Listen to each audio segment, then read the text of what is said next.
Assalamualaikum warahmatullahi wabarakatuh. Alhamdulillah, segala puji bagi Allah, wassalatu wassalamu ala rasulillah.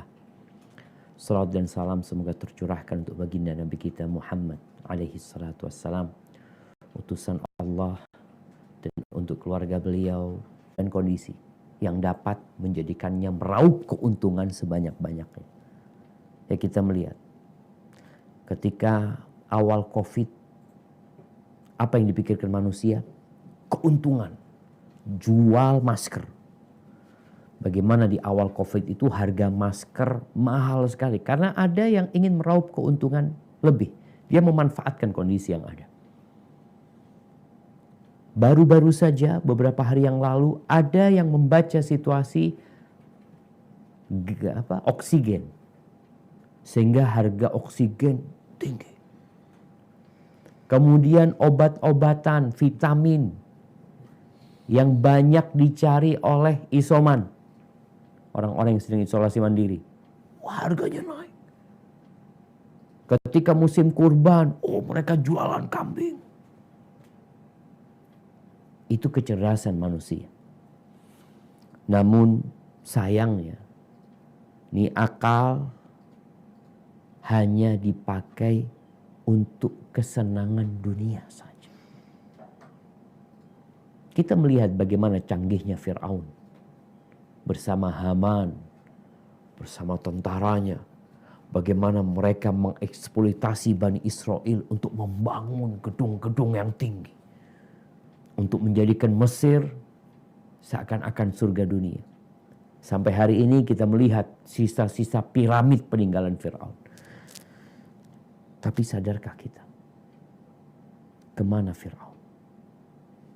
Kemana Haman? Kemana Qarun? Kemana pasukan mereka?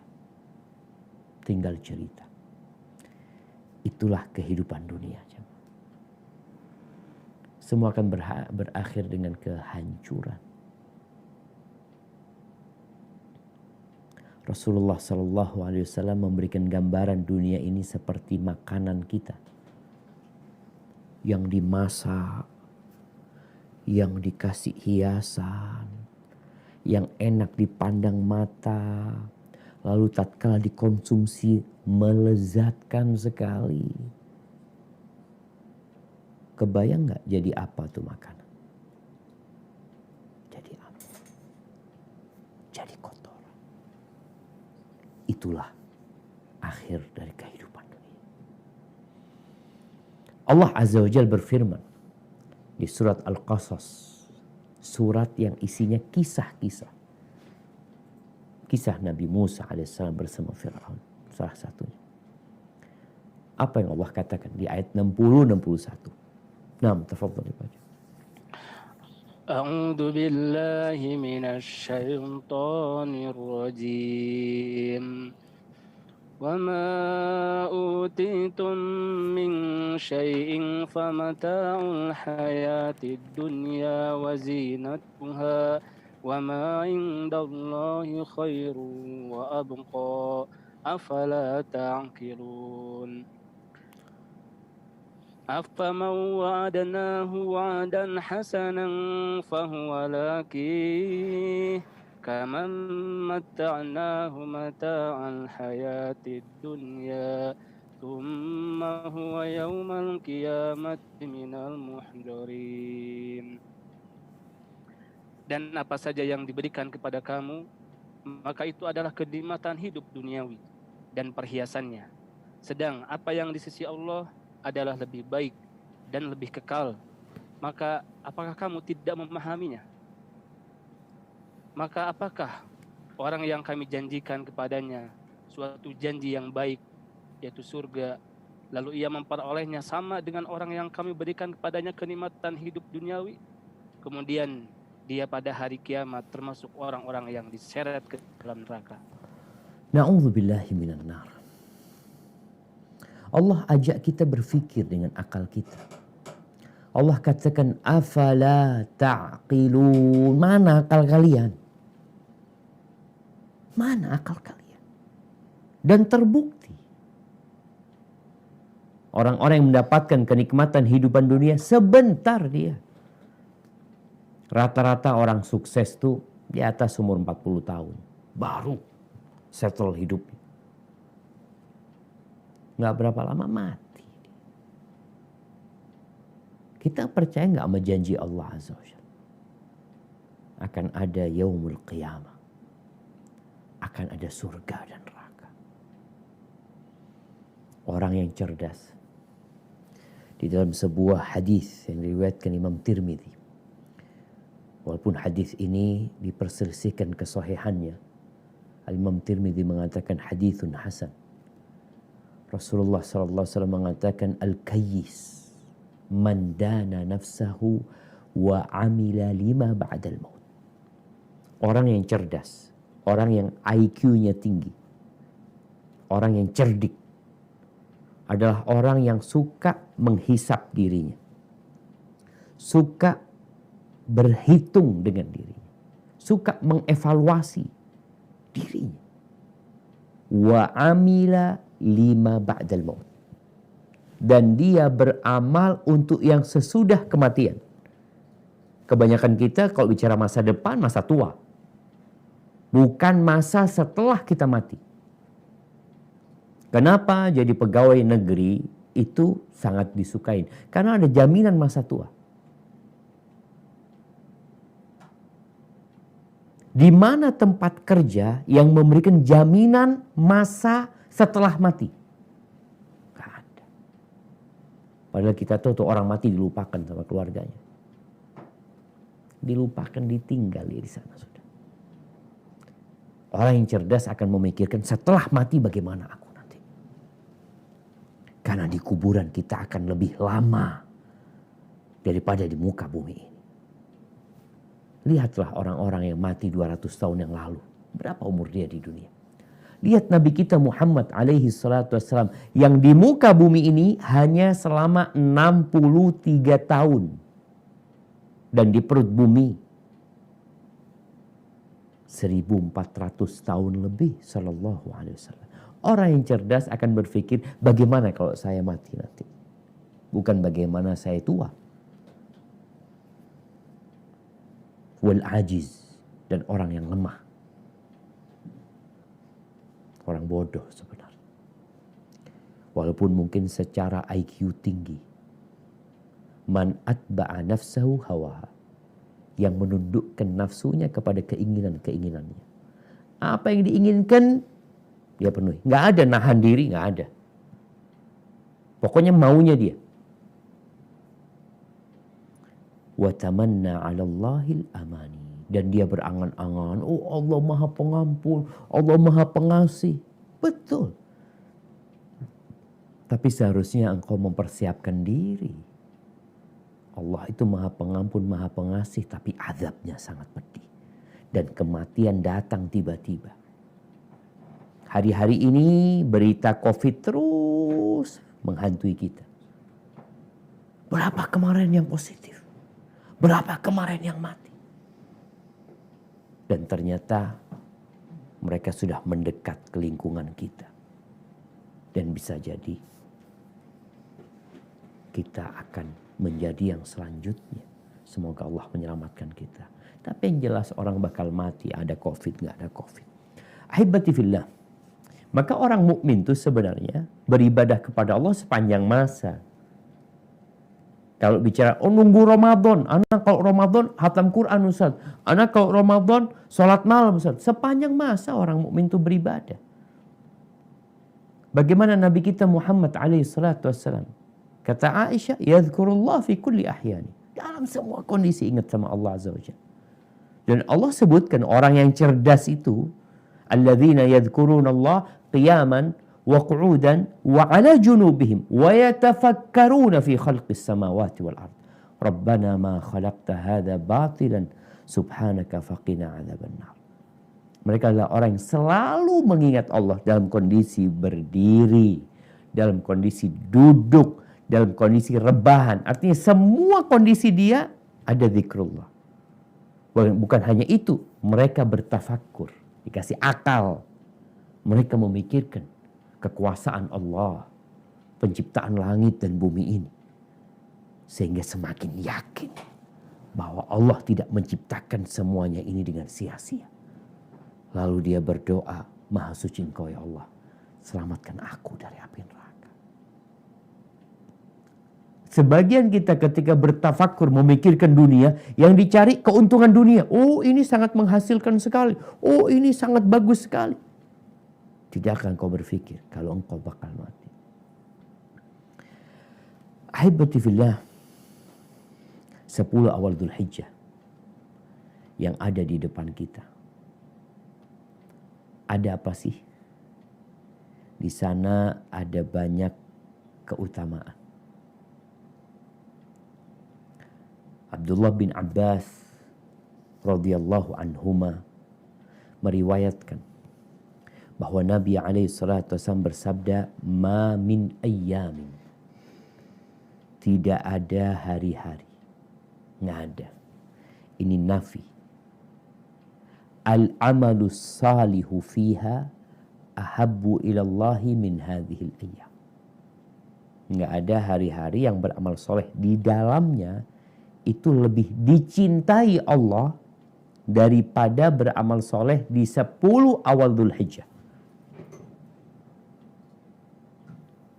Para sahabat langsung komen. Mereka tanya sama Nabi SAW. Ya Rasulullah, walal jihadu fi sabilillah.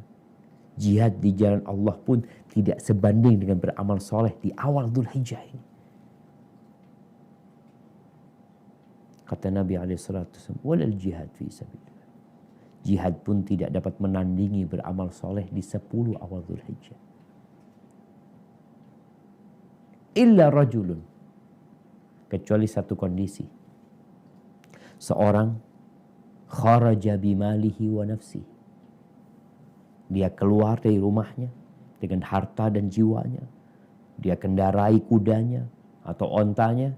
Kemudian dia meninggal di jalan Allah dan dia nggak balik lagi. Artinya kalau mujahidnya itu menang pulang ke rumahnya, beramal di 10 awal Dzulhijjah lebih mulia daripada jihadnya. Rawahul Bukhari. Tapi sayangnya kondisi kita yang sekarang di tanggal 29 Dzulhijjah kok kayaknya nggak ada apa-apa ya Ustaz. Kalau mau masuk Ramadan kita ngeliat selamat melaksanakan ibadah Ramadan. Di mana-mana ada peringatan, ada ajakan untuk mengisi Ramadan dengan ketaatan. Tapi 10 awal Dzulhijjah, wallahu a'lam, apa karena PPKM ya? Tapi nggak tahu, teman-teman ngelihat nggak di pinggir jalan gitu ya? Nggak ada kayaknya. Nah, kayaknya nggak ada jemaah. Maka sepertinya kita perlu mulai, jemaah. Perlu mulai. Untuk mengingatkan orang, kita mau masuk ke 10 hari yang terindah sepanjang masa. Apakah 10 hari ini Ustaz lebih baik daripada 10 akhir Ramadan?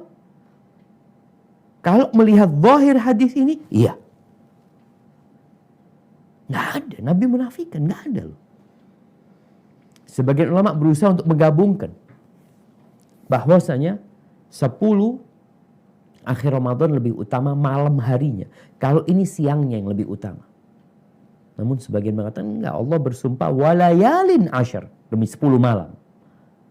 Karena sejatinya siang itu ikut malamnya, malam itu ikut siang.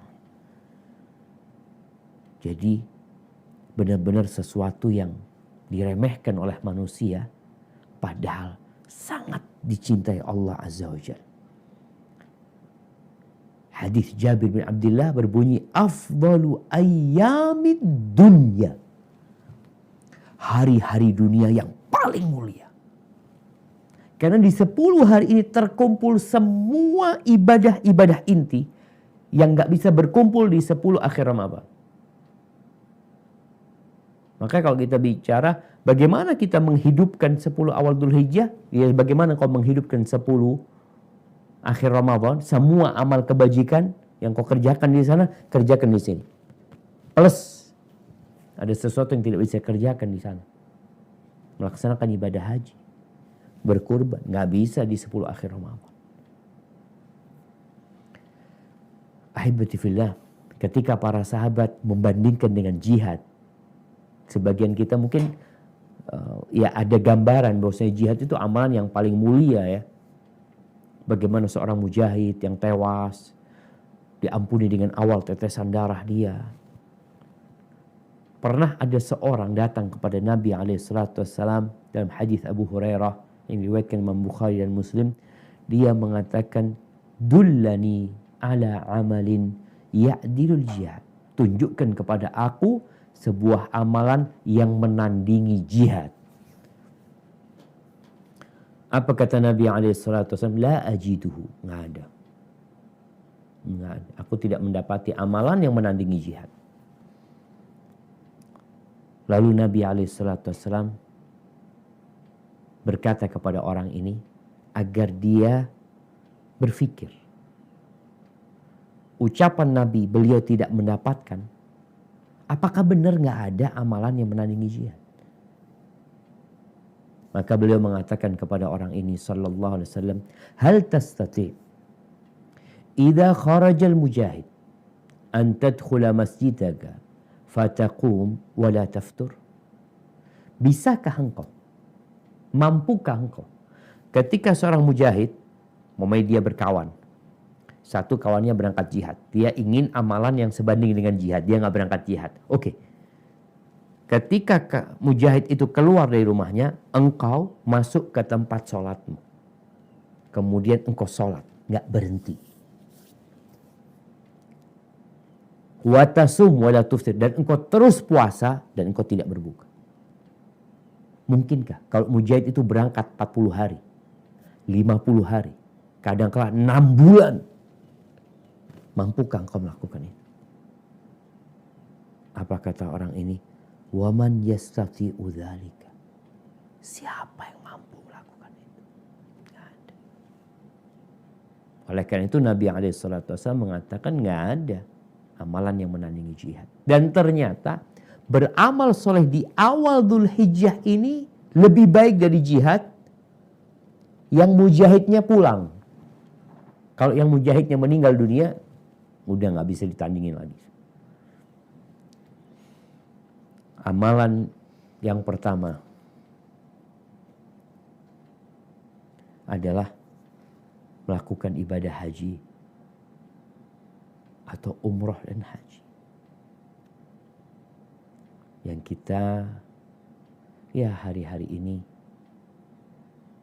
nggak lagi mendengar rombongan jemaah haji dari Jember. Biasanya kita lihat rame-rame diantar ya. Rombongan jemaah haji dari Bandung. Nggak ada. Yang kita dengar hampir tiap hari adalah sirene ambulan atau mobil jenazah. Ada yang sakit lagi. Ada yang mati lagi. Ini tahun kedua negeri kita, Indonesia yang kita cintai ini tidak memberangkatkan jemaah haji karena pandemi. Tapi bukan berarti kita nggak bisa dapat pahala haji. Tetap bisa, ada amalan-amalan nih. Nanti kita akan bicarakan. Yang bisa berangkat haji. Kenapa? Karena pelaksanaan ibadah haji ini ya bisa jadi dimulai dari sebelum Dzulhijjah. Mulai Dzulqa'dah orang udah berangkat.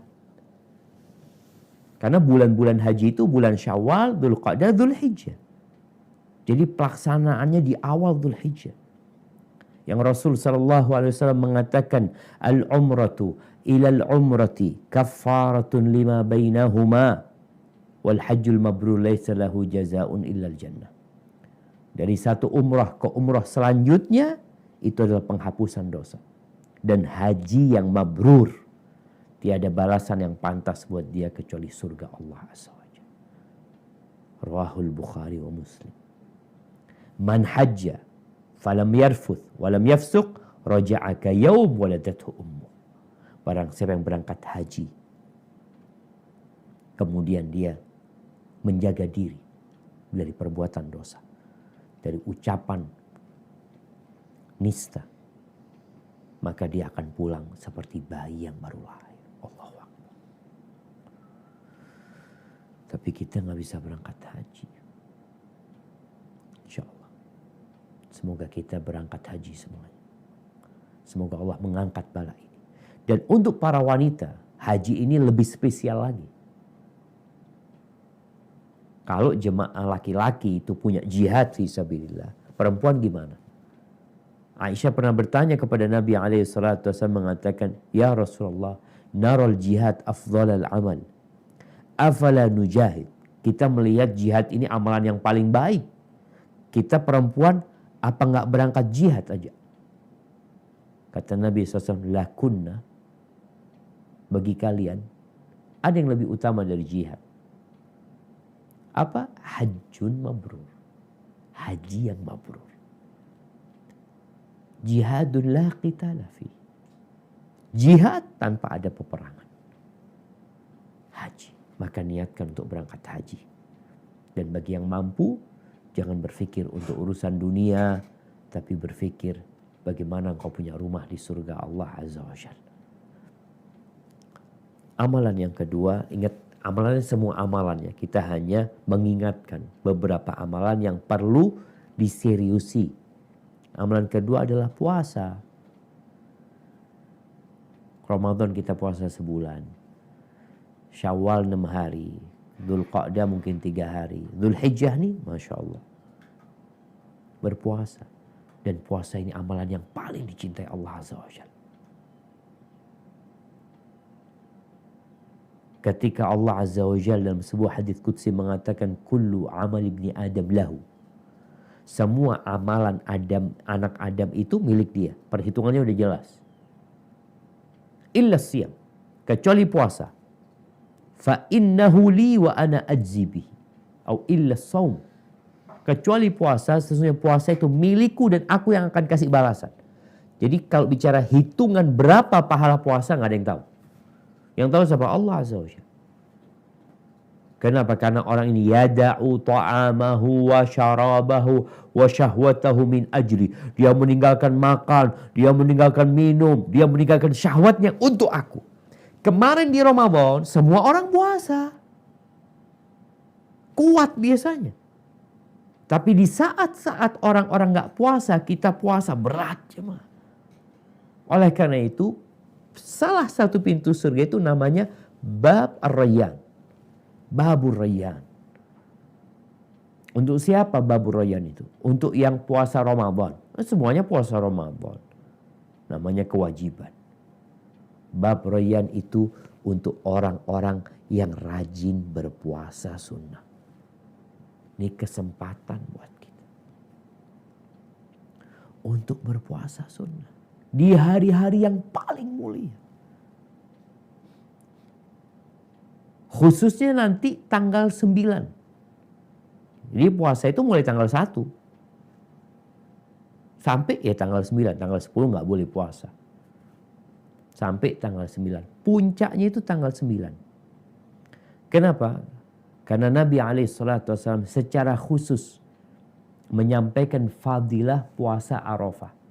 Siyamu yaumi Arafah ahtasibu ala Allah an yukaffirah as-sanata allati qablaha wa as-sanata allati ba'dahu. As-sanata allati qablahu wallati ba'dahu. Puasa hari Arafah itu aku berharap Allah mengampuni dosa tahun yang sebelumnya dan tahun yang sesudahnya. Puasa ini khusus buat yang tidak wukuf di Arafah. Jadi mereka yang di Arafah wukuf pada tanggal 9 itu, mereka berdoa di sana. Kita yang di sini puasa.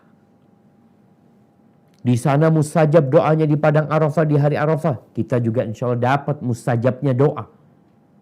Di hari Arafah dan kita sedang berpuasa. Bukankah orang yang puasa lisa'im da'watun mustajabah?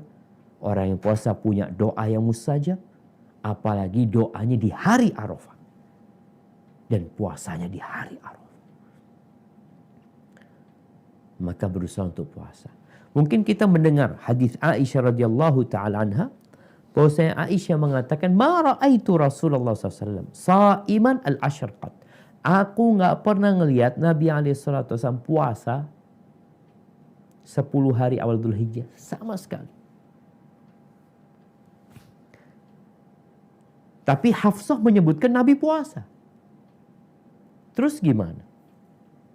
Yang jelas, puasa ini ibadah yang terbuka. Kapan aja kita mau puasa selama tidak di hari yang terlarang, boleh kita puasa. Apalagi di hari-hari yang mulia. Kemudian penafian Aisyah, ini menunjukkan Aisyah nggak tahu. Hafsah menyebutkan Nabi puasa. Karena memang puasa ini bukan ibadah yang kelihatan. Ada gerakannya, nggak ada. Orang puasa ya udah nggak ada gerakannya. Nggak ngapa-ngapain dia. Sedangkan kita tahu Nabi SAW itu tidak selalu di rumahnya Aisyah. Kalau ini tanggal 9 hari umpamanya, Nabi ke rumahnya Aisyah hanya sekali. Bermalam ya, bermalam. Bermalam itu hanya sekali. Jadi kalau sore harinya biasanya Nabi SAW mampir ke rumah semua istrinya. Datang ke rumahnya Aisyah, Hafsah ya. Ngobrol sama mereka, tanya keperluan mereka. Lalu beliau yang paling akhir nginep di rumah istrinya. Jadi seperti itu. Yang mau puasa 9 hari, ahlan wa sahlan. Anak kayaknya Ustadz mau puasa 1 hari, let 1 hari. Pokoknya tanggal 1 puasa, anak tanggal 2 enggak. Tanggal 3 puasa, tanggal 4 enggak. Tanggal 5 puasa, tanggal 6 enggak. Tanggal 7 puasa, tanggal 8 enggak. Tanggal 9 puasa. Jadi 5 hari. Enggak apa-apa. Tapi yang mau puasa langsung, ahlan wa sahlan. Anak mau ambil Senin Kemisnya Ustaz plus Arafah, tafadhol. Yang jelas, Al-Imam An-Nawawi rahimahullahu ta'ala, beliau mengatakan, siyamuha mustahabbun istihbaban syadidan. Puasa di 10 hari awal Dzulhijjah ini dianjurkan dengan anjuran yang sangat keras sekali. Tapi sekali lagi, gak wajib. Engkau gak puasa gak apa-apa. Karena yang wajib hanya puasa Ramadan atau kewajiban yang engkau wajibkan sendiri dengan nazar. Dan kalau bicara kondisi pandemi Ustaz, gimana Ustaz? Kan kita suruh jaga imun. Ya betul.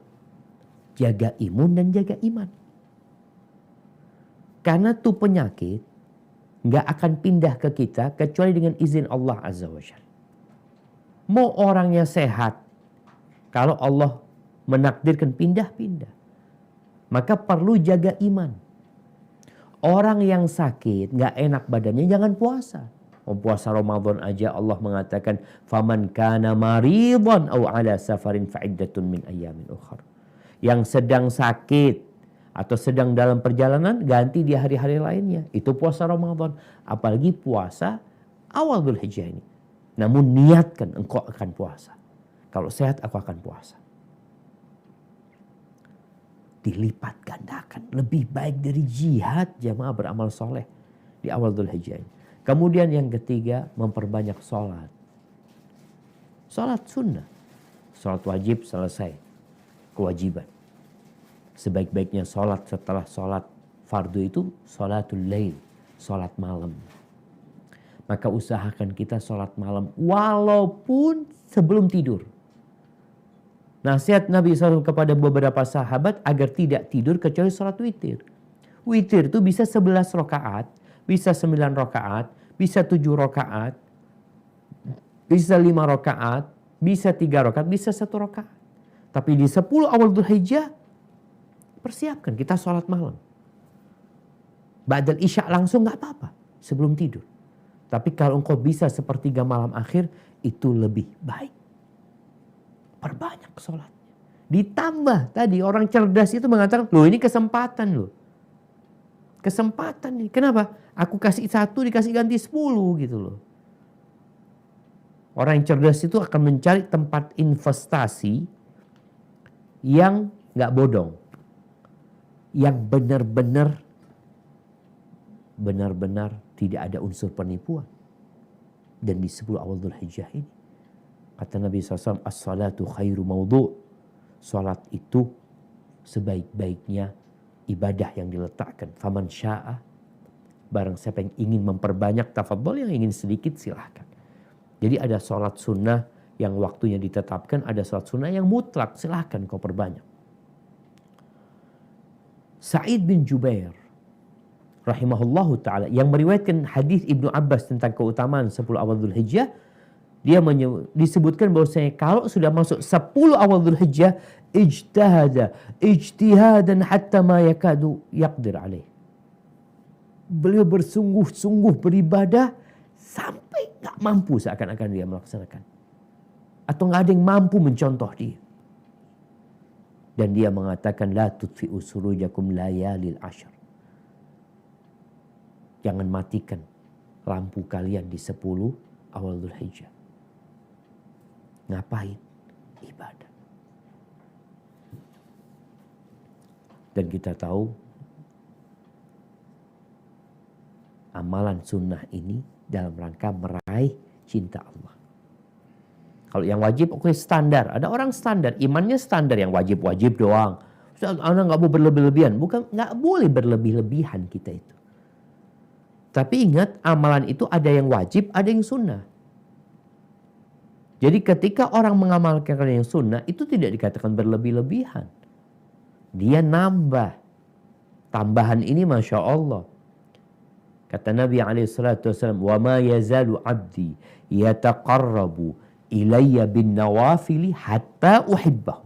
Ini hambaku terus mendekatkan dirinya kepadaku dengan yang anjuran-anjuran, bukan yang wajib, dengan yang sunnah-sunnah, hatta uhibbahu. Sampai akhirnya aku mencintai dia. Itu sholat. Kemudian setelah bicara sholat, zikir. Zikir ini amalan yang paling ringan. Subhanallah ya. Zikir ini ada zikir mutlak, ada zikir muqayyad. Ada zikir yang bebas. Bebas waktunya, bebas jumlahnya, bebas bacaannya. Tapi ada zikir yang muqayyad, yang terikat dengan waktu, dengan tempat, dengan kondisi, dengan jumlah, dan dengan lafal yang dibaca. Ada yang seperti itu. Di 10 awal Dzulhijjah ini, Allah Azza wa Jalla berfirman di surat Al-Hajj ayat 28. Apa kata Allah Azza wa Jalla? Surat Al-Hajj ayat 28.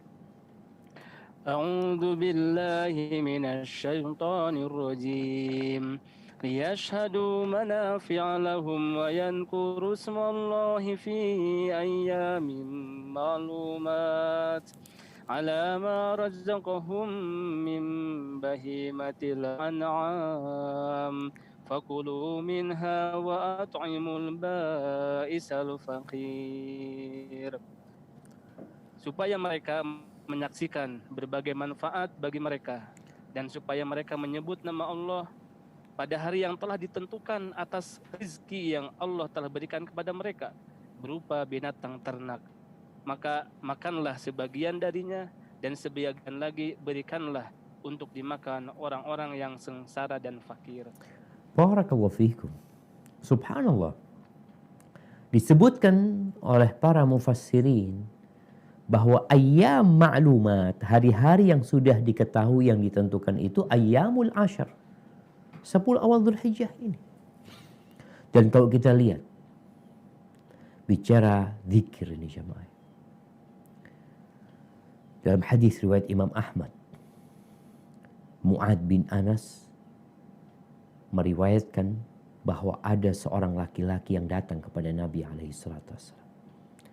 Dia bertanya, ya Rasulullah, ayyul jihadi a'zamu ajran. Jihad yang seperti apa yang paling banyak pahalanya, paling besar pahalanya? Qala aktsaruhum lillahi dzikran. Yang paling banyak zikirnya buat Allah. Yang paling banyak tuh orang mengingat Allah Azza wa Jalla. Qala fa ayyus shaimina a'zamu ajran. Orang puasa seperti apa yang paling besar pahalanya? Aktsaruhum lillahi dzikran. Yang paling banyak zikirnya.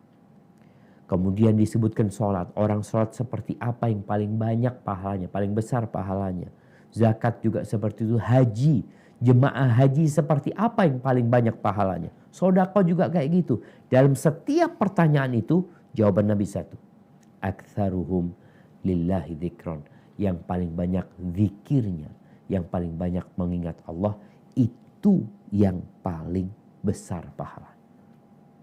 Oleh karena itu kalau kita ngelihat ya, orang yang berzikir ini subhanallah, borong semua pahala.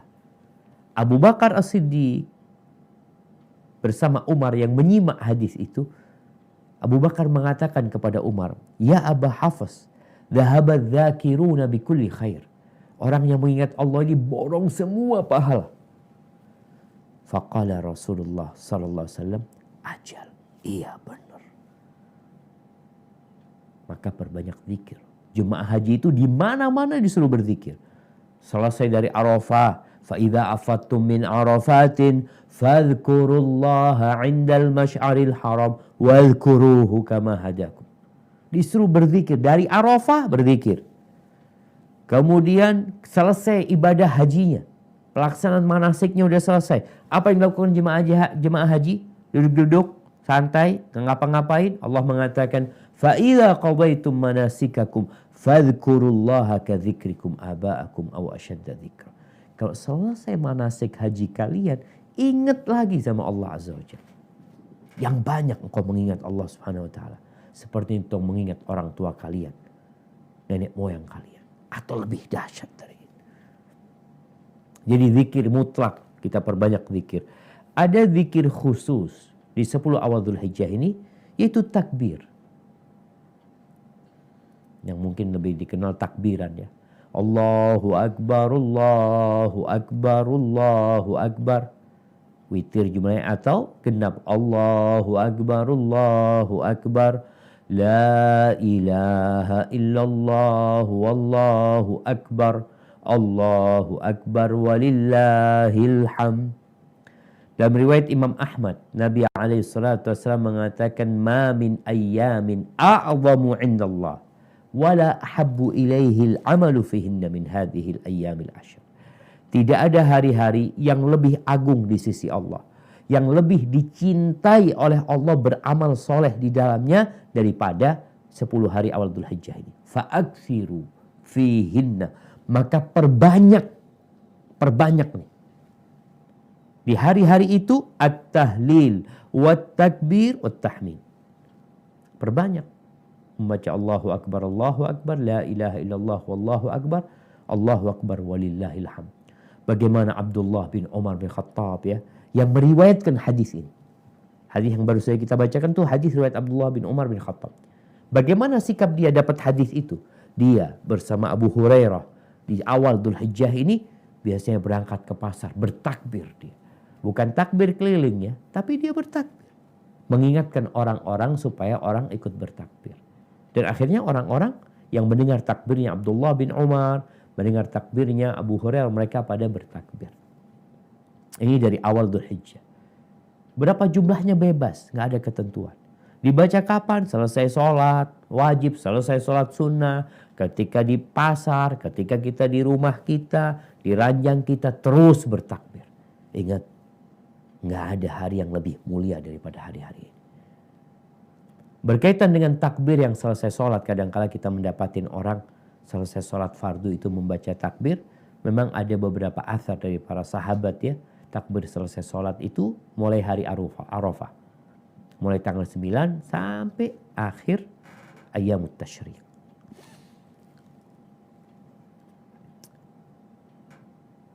Al-Imam Syafi'i rahimahullahu ta'ala, beliau menyebutkan bahwasanya dianjurkan bertakbir itu ketika melihat hewan ternak.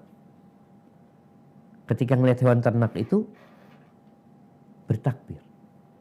Kayak sekarang kita udah mulai bursa-bursa kambing ya, sapi kadang-kala yang memang disiapkan untuk kurban. Kita lihat kambing, Allahu Akbar, Allahu Akbar. Ini setelah masuk awal Dzulhijjah.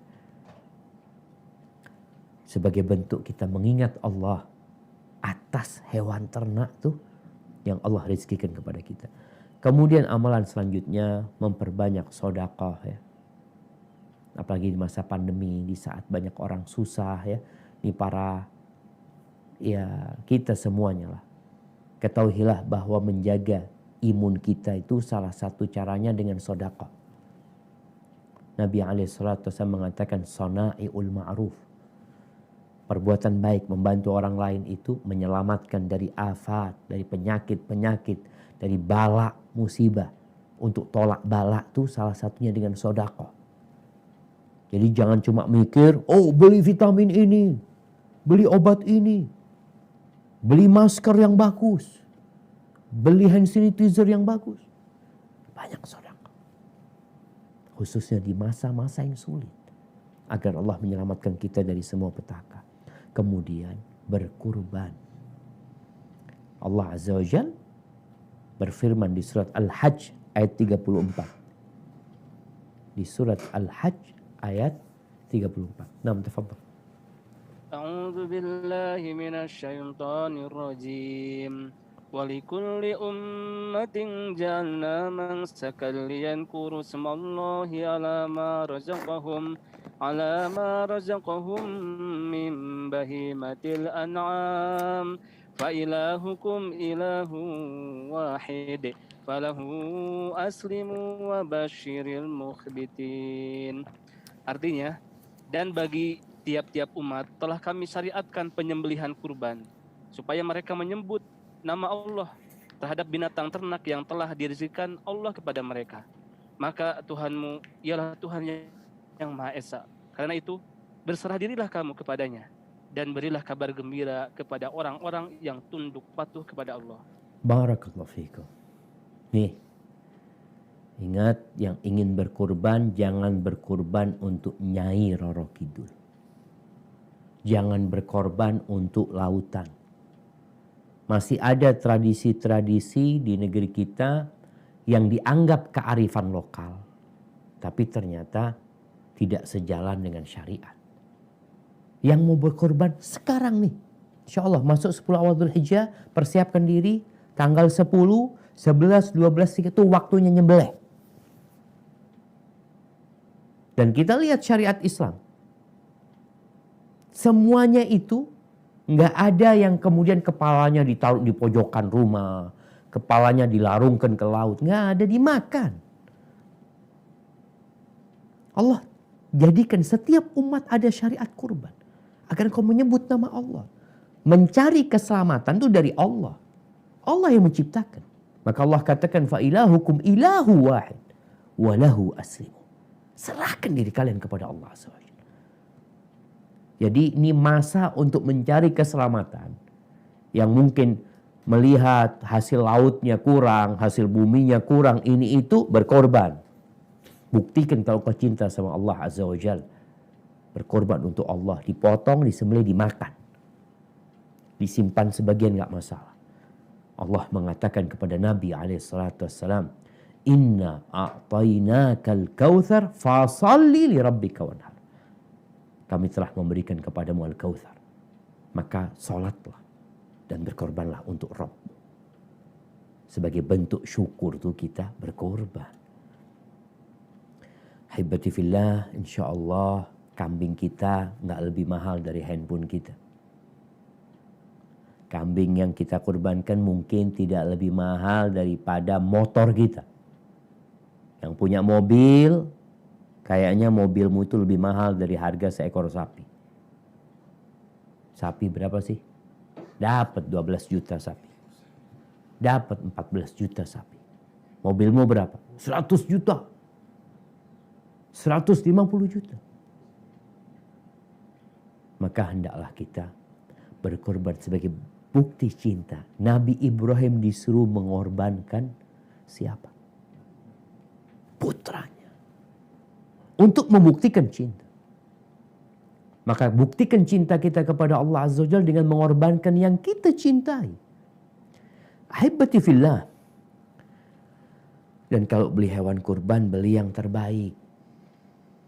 Yang terindah. Sekali lagi, ini kurban bukan sodakoh. Kalau sodakoh itu ya kita bisa beli daging, kita kasih ke masyarakat. Beli beras, kita bagikan ke masyarakat. Ini hari Jumat, nasi bungkus, bagi-bagi. Tapi ini memang mengucurkan darah untuk Allah Azza wa Jalla. Cari yang terbaik, cari yang termahal, yang terindah. Dan Allah tidak menerima darah dan daging. Yang diterima adalah ketakwaan kita. Lalu amalan apa aja? Kalau masuk awal Dzulhijjah yang mungkin malam ini kalau memang hilal Dzulhijjah kelihatan, jangan lupa baca doa masuk. Yang melihat membaca doa Allahumma ahillahu alaina bil amni wal iman was salamati wal islam rabbi wa rabbukallah. Kemudian yang niat kurban dia menahan diri tidak potong kuku. Yang mau potong kuku nih sebelum matahari terbenam, wallahualam kita nggak tahu, bisa jadi besok masih tanggal 30 ya. Tapi pokoknya sebelum masuk awal Dzulhijjah, potong kuku, rambutnya dipotong. Terus dijaga diri. Sampai kapan? Sampai nyembelih kurbannya. Abdullah bin Umar bin Khattab, kalau selesai potong kurbannya baru dia cukur. Kita yang gak berangkat haji masih merasakan beberapa amalan jemaah haji di sini. Salah satunya tadi kita berkorban dan kita nahan diri. Kenapa gak potong kukunya? Nanti kalau sudah potong kurban. Jadi ada larangan-larangan yang kita jagain sampai kita berkorban. Kemudian amalan lainnya membaca Al-Quranul Karim, mengkaji Al-Quran, beristighfar, berbakti kepada orang tua, silaturahim, ya, menebarkan salam, berbagi makanan, memperbaiki orang-orang yang bertikai, amar ma'ruf nahi mungkar, memuliakan tamu, berbuat baik sama tetangga. Kalau ada sesuatu yang ganggu di jalan, kita lebih semangat lagi gimana? Bersih-bersih ya. Kemudian berbuat baik kepada anak-anak yatim.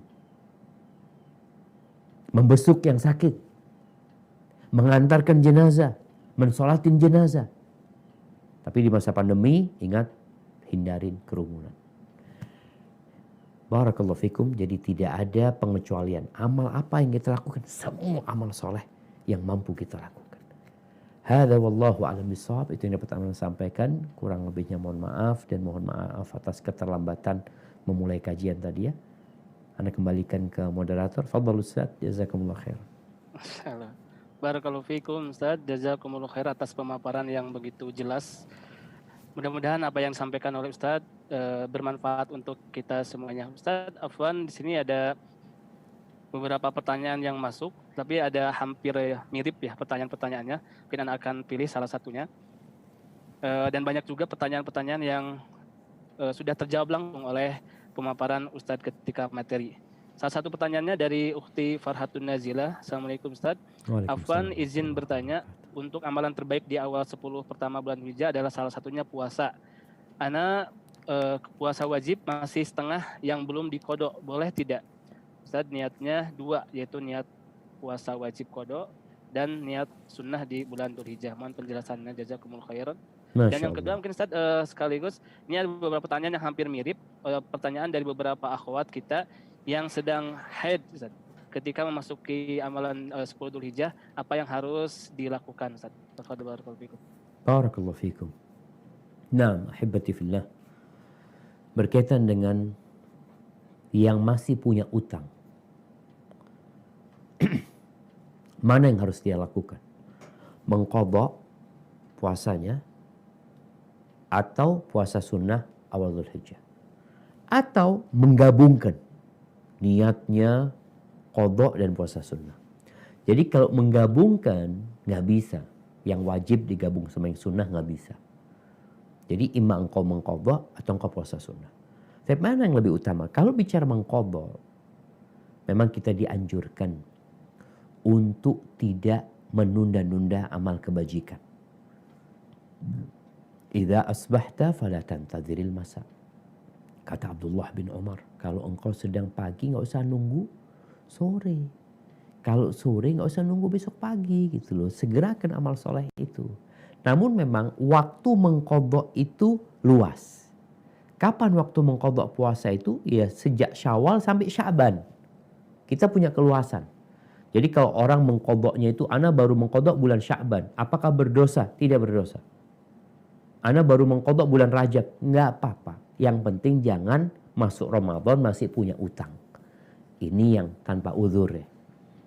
Jadi kalau dikatakan mana yang lebih utama, mengqadha atau sunnah diniatkan.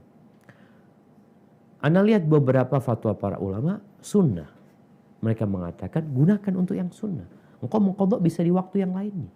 Supaya dapat fadilah. Fadilah apa? Fadilah masuk dari pintu rayyan. Karena kita memperbanyak puasa sunnah. Kalau kita mengqadha ya selesai, kita hanya puasa wajib, berarti puasa Ramadan sebenarnya. Yang sedang kita lakukan di awal Dzulhijjah ini. Jadi mungkin lebih utama engkau niatkan untuk mengqadha, tapi bukan sekarang.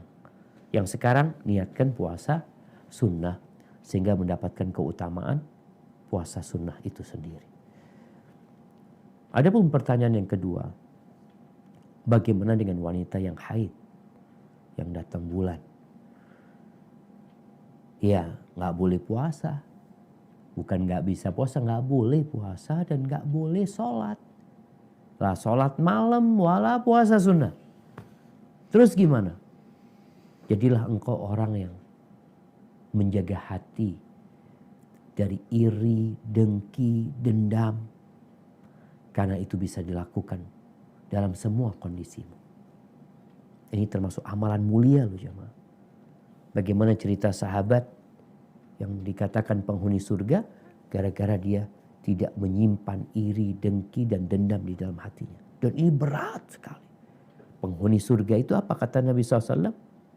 Kullu mahmumil qalbi saduqil lisan. Penghuni surga itu semua orang yang mahmul qalb, yang hatinya mahmum dan lisannya jujur. Para sahabat bertanya, amma saduqul lisan fa'arafna. Saduqul lisan kita tahu, tapi mahmumul qalb itu seperti apa sih? Yang dikatakan orang yang mahmum, yang jantungnya mahmum. Kata Nabi SAW, huwa taqiyun naqi. Dia adalah orang yang bertakwa. Hati yang bertakwa, yang bersih. La ghilla fihi wala baghya wala hasada wala ithma. Atau kama qala Nabi SAW. La ithma fi, nggak ada dosa. Dosa hati ya. Kita banyak kan kadang-kala enggak, alhamdulillah, ana jauh dari dosa. Ada dosa di hati, kadang-kala kita nggak ngerasa. Ada dosa hati. Karena hati juga beramal. Hati juga berkata. Hatinya bersih dari dosa. Nggak ada kezaliman di hatinya. Nggak ada hasad. Dan tidak ada dendam. Maka jaga hati. Selain amalan-amalan lain ya, yang bisa dilakukan oleh perempuan, memasukkan kebahagiaan di diri saudaranya. Oh jamaah, Masya Allah ya. Amalan ini amalan ringan sebenarnya. Kadang-kala kawan kita ya, dia bikin status, umpamanya dia bikin kue sama kawan, ini aku lagi bikin kue, umpamanya seperti itu, resepnya kayak gini. Lalu kita kata, Masya Allah, barakallahu fi, kayaknya enak banget ya. Seneng tuh orang itu. Tapi kalau komen kita, aduh kayaknya kok kurang menyenangkan ya. Jadi sedih dia. Masukkan kebaikan. Kemudian bisa sodako. Bisa mempersiapkan diri. Membuat buka orang yang puasa. Kok kan gak puasa? Aku akan bikin buka untuk 100 orang yang puasa. Engkau dapat pahala puasa 100 orang. Bayangkan, Masya Allah. Jadi masih banyak pintu-pintu kebaikan. Buat perempuan yang datang bulan, berzikir tanpa batasan, bertakbir juga terus-terusan, itu masih bisa dilakukan dalam kondisi dia datang bulan. Hadza wallahu a'lam bissawab. Nah. Assalamualaikum Ustaz. Pertanyaan berikutnya dari Ummu Ahmad. Assalamualaikum warahmatullahi wabarakatuh. Waalaikumsalam warahmatullahi wabarakatuh. Afwan bertanya, apakah boleh berkurban untuk yang sudah meninggal Ustaz? Na'am, barakallahu fikum. Ya, ahibati fillah. Masalah ini sering ditanyakan ya. Memang ada khilaf di antara para ulama tentang berkorban untuk yang sudah meninggal. Sebagian berpendapat nggak bisa kita mengorbankan orang yang sudah meninggal, udah selesai amalan dia. Sebagian berpendapat kalau orang itu tidak berwasiat ya nggak bisa kita berkorban untuk dia. Orang itu nggak wasiat, nggak ngomong nanti kalau aku mati korban ya buat anak ya. Karena nggak bisa mewakilkan orang sedangkan dia nggak mau korban dia gitu. Ini mungkin sebagian mazhab Syafi'i berpendapat seperti itu. Sebagaimana kita nggak bisa kita mengorbankan orang tua kita, umpamanya anak beli kambing di sini nggak ngomong sama orang tua. Ini buat orang tua, padahal masih hidup. Jadi hendaklah yang ingin berkorban buat orang lain yang masih hidup sampaikan kepada dia, Abah, anak beliin kambing ya, anak potong di sini ya, seperti itu. Pendapat yang mungkin ketiga, diperbolehkan berkorban untuk orang yang sudah meninggal dunia, tapi tidak dianjurkan ya. Kalau kita ngelihat Rasul SAW nggak pernah berkorban buat Khadijah umpamanya. Padahal beliau cinta banget sama Khadijah. Beliau juga nggak berkorban buat putri-putrinya yang meninggal, buat pamannya Hamzah yang meninggal dunia. Tidak ada riwayat yang anak ketahui yang menyebutkan bahwasanya Nabi berkorban. Namun memang bicara sodakoh, Nabi menyebutkan boleh sodakoh buat orang yang meninggal dunia. Jadi sebagian memasukkan ke bab itu sehingga diperbolehkan untuk berkorban buat yang meninggal dunia. Namun sebenarnya bisa kita ini buat para anak ya. Dia berkorban lah. Memangnya dia korban satu sapi. Satu sapi buat 7 orang bisa. Tapi dia korban sendiri, namun dia masukkan orang tua yang meninggal dunia dalam pahalanya. Bukan dalam kepemilikan, tapi dalam pahala. Jadi diikut sertakan. Bukan ini sapi buat abah anak yang sudah meninggal dunia. Walaupun sekali lagi sebenarnya ulama membolehkan hal itu nggak apa-apa. Tapi yang lebih aman, engkau beli sapi, engkau kurban, engkau sendiri berkurban, tapi engkau memasukkan orang tua yang meninggal dunia dalam kurban tersebut. Artinya bukan dalam kepemilikan tapi dalam pahalanya. Hadza wallahu a'lam bissawab. Assalamualaikum Ustaz. Berikutnya pertanyaan dari Ukhti Ratna. Assalamualaikum. Semoga Allah selalu menjaga Ustaz, tim dan kita kaum muslimin. Izin bertanya Ustaz, saya seorang istri yang sudah mempunyai kemampuan untuk haji. Akan tetapi suami masih saja takut berangkat dikarenakan sudah menyebar di lingkungan kalau ketika haji itu dibalas perbuatan selama ini. Mungkin khawatir karena di dosa masa lalu, jika di sana akan diberikan balasan. Apakah istri boleh berangkat dulu atau tetap menunggu suami? Dan bagaimana hukumnya menunda haji dikarenakan uang dipakai untuk membantu keuangan anak-anak? Mohon nasihatnya Ustaz. Syukran barakallahu fiik. Masya Allah, barakallahu fiikum. Nah, ahibati fillah, bicara haji ini Allah mengatakan walillahi 'alan nasi hajjul baiti man istata'a ilaihi sabila. Jadi kewajiban haji itu untuk yang mampu berangkat ke sana. Jadi yang punya kemampuan. Dia wajib. Dia orang yang baligh, berakal, tentunya dia muslim. Kemudian dia orang merdeka dan dia punya kemampuan berangkat ke sana. Dia wajib. Bicara kemampuan, ya kemampuan untuk berangkat ke sana itu biaya. Untuk perjalanan, biaya untuk tempat tinggal, biaya untuk hidup, dan biaya untuk yang ditinggal. Kalau dia punya tanggung jawab, jangan berangkat haji, anak-anaknya terlantar di Indonesia. Baik, kalau seperti ditanyakan tadi, sudah mampu sebenarnya, tapi suami nggak mau berangkat karena takut. Alhamdulillah suami masih punya iman. Dia masih tahu bahwasanya Allah Azza wa Jalla melihat dia, mengawasin dia. Bicara balasan atas dosa kita itu bukan di Mekah saja. Di negeri kita pun Allah balas. Jadi jangan orang berpikir, oh nanti kalau di Mekah aku dibalas. Allah Azza wa Jalla mengatakan, man ya'mal su'an yujzabi. Barang siapa berbuat dosa, Allah pasti balas. Jadi pembalasan itu bukan hanya di Mekah. Hanya saja memang kota Mekah ini kota yang suci, kota yang haram. Yang kalau niat jahat di Indonesia, kita niat jahat di negeri kita, terus kita nggak jadi, kita batalkan niat kita tersebut, ditulis pahala. Tapi di Mekah, waman yurid fihi bi ilhadin bi zulmin nudzikhu min adzabin alim. Yang ingin berbuat jahat, berbuat kezaliman di Mekah, Baru ingin aja Allah sudah berikan azab. Ini mungkin kekhususan kota Mekah. Tapi untuk pembalasan dosa itu bukan cuma di Mekah. Dimanapun kita berada. Ketika ayat itu turun ya. Laisa bi amanikum wala amani ahli kitab man ya'mal su'an yujza bihi.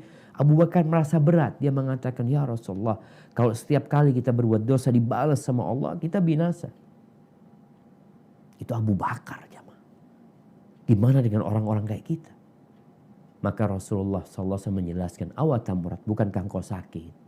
Engkau merasa payah, merasa lelah, merasa gundah. Jadi semua itu pembalasan untuk dosa.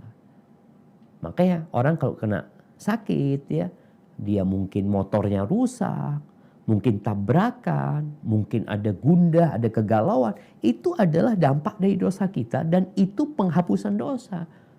Jadi salah satu bentuk pembalasan itu ya bencana-bencana dan musibah yang kita rasakan di diri kita, di keluarga kita.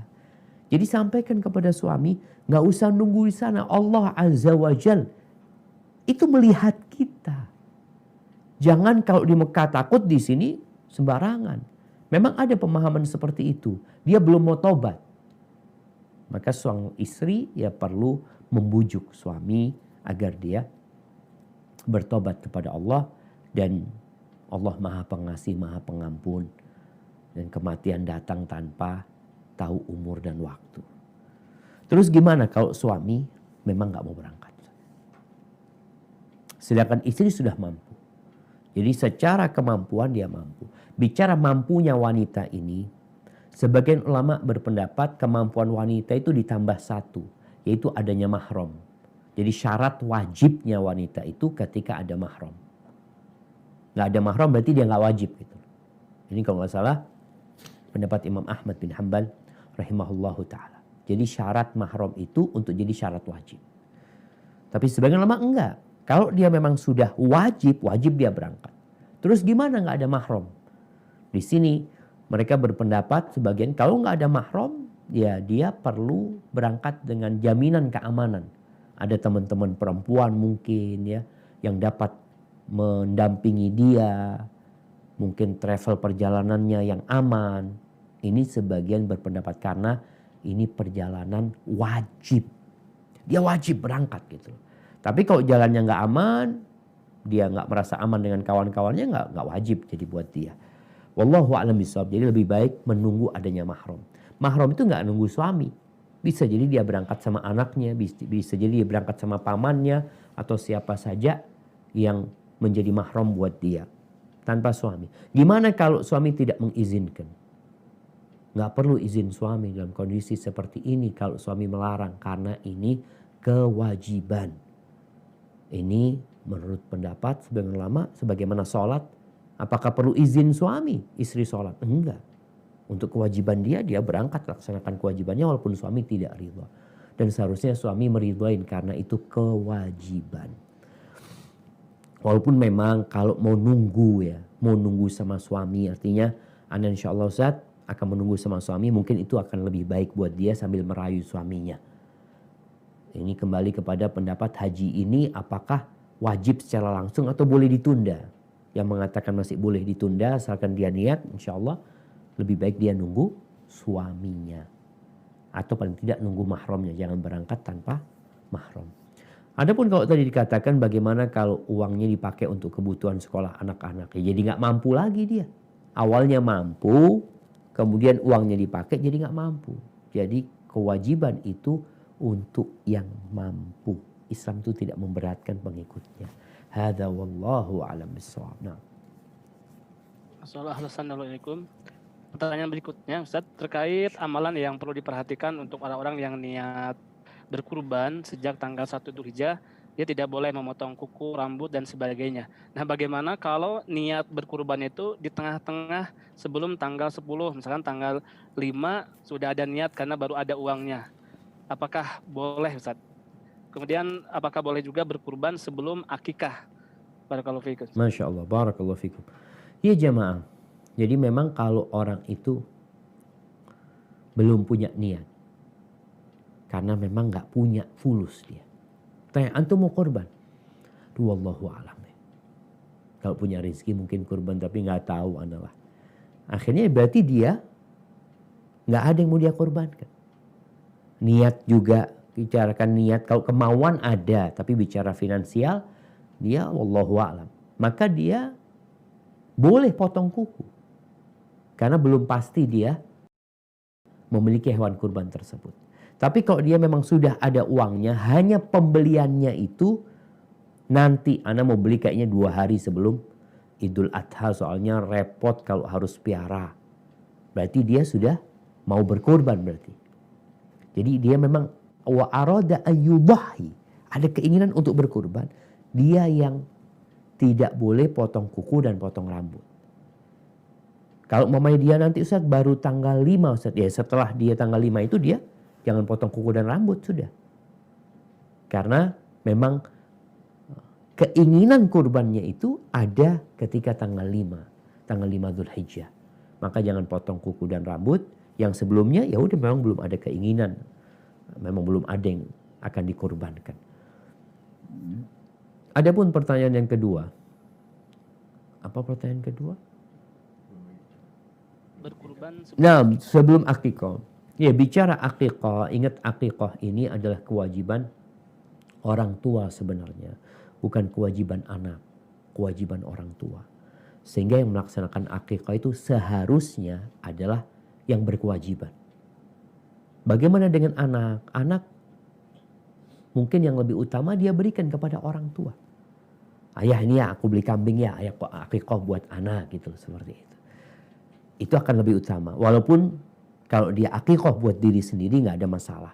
Untuk melepaskan penggadaian tadi. Bukankah Nabi SAW mengatakan kullu mauludin marhunun bi aqiqati.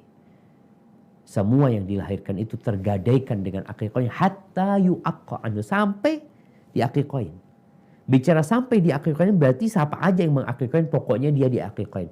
Bisa jadi pamannya yang mengakikahin, bisa jadi orang lain yang mengakikahin. Bisa jadi kakeknya yang mengakikahin, bisa jadi diri sendiri yang mengakikahin. Apakah boleh dia kurban sebelum akikah? Boleh sebenarnya. Karena memang bicara hukum akikah, pendapat yang lebih kuat dia sunnah yang dianjurkan bagi yang mampu. Bicara kurban, ada yang berpendapat wajib, ada yang mengatakan sunnah yang dianjurkan. Maka nggak ada masalah, insya Allah engkau mau berkurban sebelum akikah. Dan waktu akikah ini jamaah, jangan ditabrak-tabrakin sama waktunya kurban. Kecuali memang anaknya lahir tanggal 3 Dzulhijjah. Berarti akikahnya tanggal 10 tuh. Gimana? Apakah dia boleh menggabungkan niat akikah sama kurban? Pendapat yang benar enggak. Akikah sendiri. Karena beda alasan. Kenapa dia akikah? Karena nih anak lahir. Kurban ini benar-benar ingin berkurban untuk Allah Azza wa Jalla. Maka kalau yang akikahnya bertepatan, ya udah mana yang dia pilih? Dia akikah, nggak ada masalah mamanya pada hari itu. Atau akikahnya bisa kan akikah ditunda Ustaz? Boleh akikah ditunda tanggal mamanya 14-nya atau tanggal berapapun dia mau akikah, silahkan. Yang jelas dia masih tergadaikan sampai disembelih akikahnya. Dan bicara kurban waktunya cuma 10, 11, 12, 13. Hadza wallahu a'lam bissawab. Assalamualaikum Ustaz, mungkin ini pertanyaan terakhir dan terkait dengan wabah Ustaz. Jadi ada 2 pertanyaan, mungkin Anda gabungkan saja.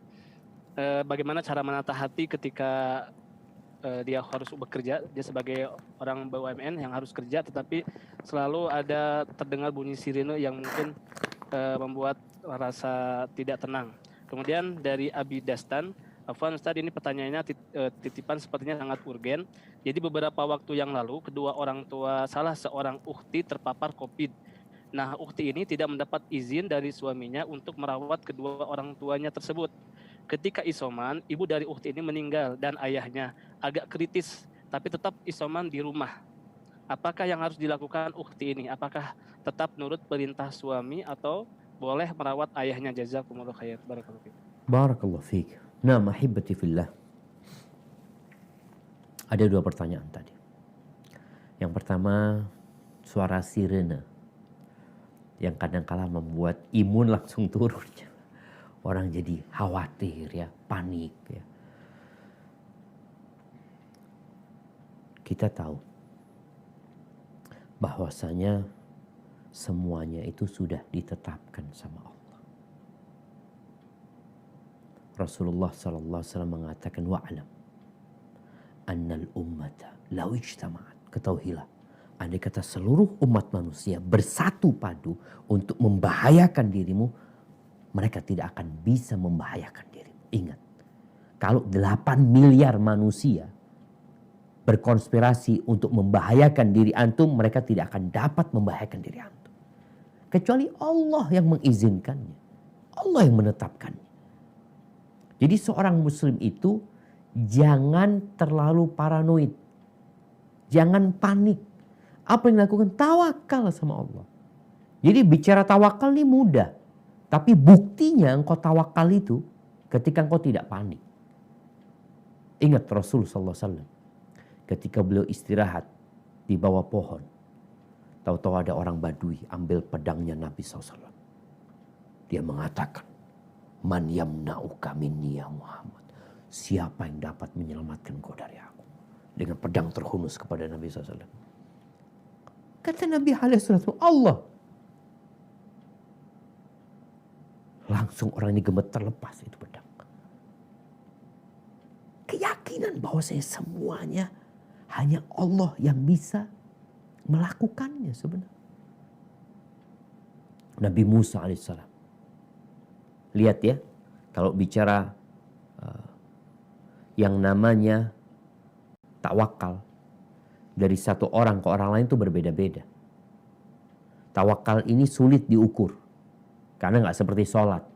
Sholat 2 rakaat, 3 rakaat kelihatan waktunya bisa diukur. Tawakal ini amalan hati yang bisa diukur dengan bekasnya, dampaknya kepada diri kita. Ketika Fir'aun mengejar-ngejar Nabi Musa bersama pasukannya, akhirnya pagi hari sampai ke pantai. Di depan pantai, di belakang Fir'aun. Apa kata umatnya Nabi Musa? Qala ashabu Musa inna lamudrakun. Mereka mengatakan habis kita sudah ini.